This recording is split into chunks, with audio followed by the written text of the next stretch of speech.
In this video, I'm going to show you how to use the Online Services Register on a churchnearyou.com. The Online Services Register is the digital equivalent of keeping a paper services register book, though switching from paper to the online version is optional. You can try this out alongside your paper register anytime, but when formally making the switch to use just the online register, you do need to get approval from your PCC.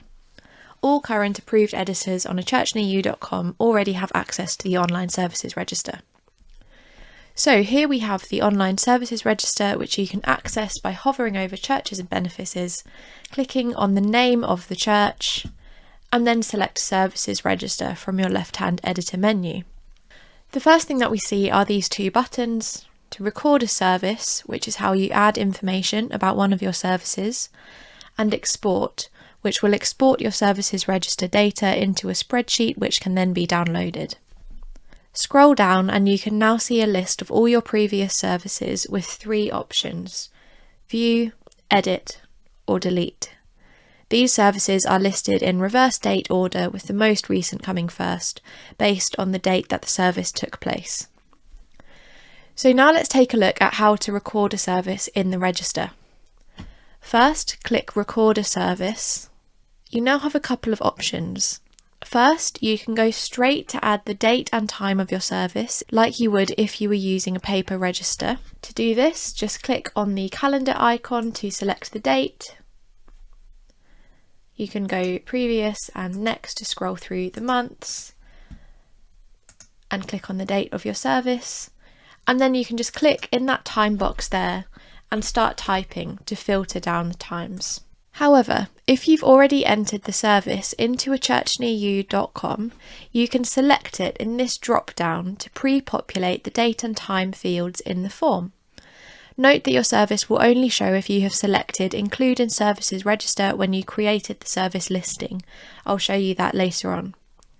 So click on the Select Service box and choose the service that you would like to record. If the service is a one-off, like this one that I've selected, the date and time boxes will automatically fill when you select the service. If, however, the service is a recurring one, like this Sunday worship service, you'll then get this box here, which asks you to select the service date which you are recording. So click in that box and choose the date that you would like to record the attendance for. It's worth mentioning here that for recurring events, you won't have to scroll through all the dates every time. Once you've recorded attendance for a particular occurrence of a service, that date will no longer appear in the drop-down.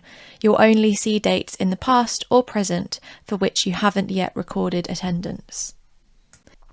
Simply click on the date of the service that you are filling the form out for, and that will then automatically fill in the date and time boxes for you. The next thing you need to do is select the type of service, which prompts us to show you certain fields.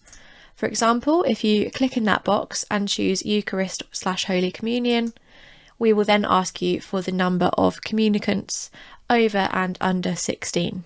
You can just click into that box and type the number, or you can click on the plus and minus buttons. Keep scrolling down, and then you need to add some information about the attendees to your service. If you're filling in this form retrospectively, you can just type the number straight into this box. However, if you want to record the number of attendants live as they arrive at your service, you can do this by clicking on the plus symbol as people arrive. You can also do this on a mobile, which might be ideal if you are, for example, standing at the door of your church and you just want to be able to tap on that plus symbol as people walk in. I'll just reformat my screen so that you can see what it would look like if you are doing this on a mobile. So this is what your screen will look like if you're using the Online Services Register on a phone. And you can simply tap on the plus symbol as people walk in. Okay, I'll go back to the desktop view now.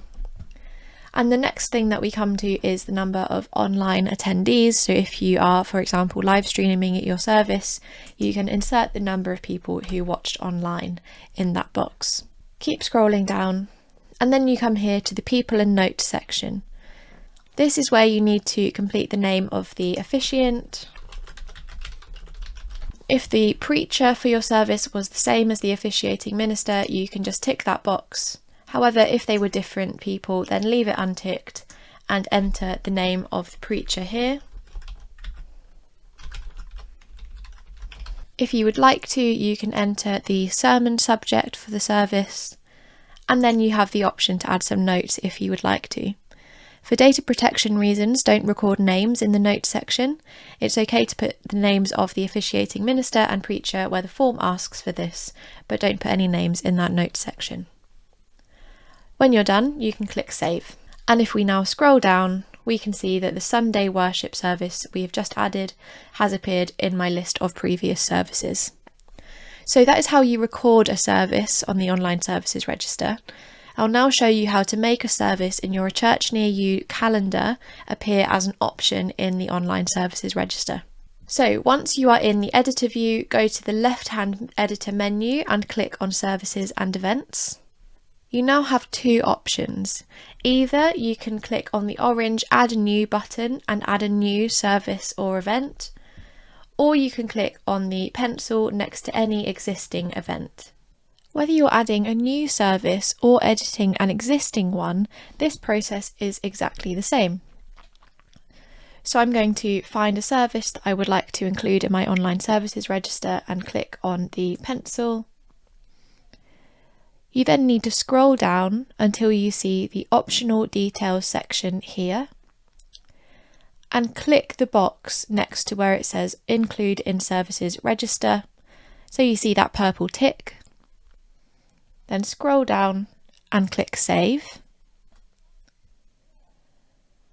And now when I go to my Services Register and click to record a service, click in the Select Service box, we can see that the service I have just edited to include in the Online Services Register has appeared, so I can easily record that service.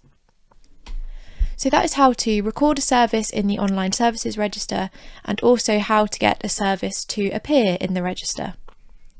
Go to the description box below to watch another video all about how to add a service to the Services Register when you are offline.